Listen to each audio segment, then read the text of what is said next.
好味啊！今日教大家整個火焰咖椰西多士，好食。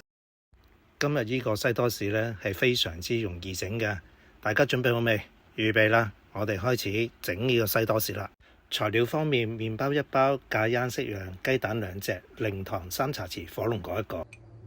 首先喺個厚切方包上邊呢，搽上個咖椰。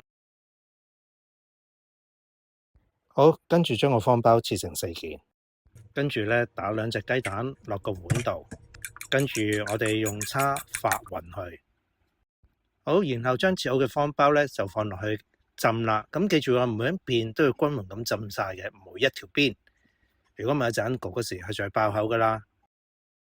好，將浸好蛋液嘅麵包呢就放喺個牛油紙上邊，跟住噴油啦，放入焗爐，較呢個180度焗6至8分鐘左右。焗緊嘅時候，我哋做個火龍果醬汁啦，將火龍果切開，用攪拌器打爛。話咁快個麵包又要反轉啦，跟住我哋今次係焗3至5分鐘左右啦。咁而佢個度數照舊翻係180度，記住3至5分鐘左右咋。好，將打爛咗個火龍果倒入個鑊度，就以慢火慢慢煮。跟住我哋就加入嗰個零糖呢，就將佢攪勻啦。跟住將煮到結身，咁就 OK 噶啦。我哋將焗好嘅西多排成個塔形，側邊用士多啤梨半碟，跟住將嗰個火龍果汁呢淋上面，逐個位每樣淋一啲啦，咁就個樣就會靚啲啦。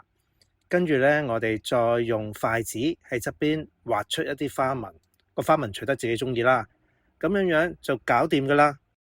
嗱，今次個西多係咪好容易整啦？如果大家中意，可以俾個 like 我同訂閱我嘅頻道。嚟緊我會為大家介紹更加多唔同嘅烹飪方法㗎。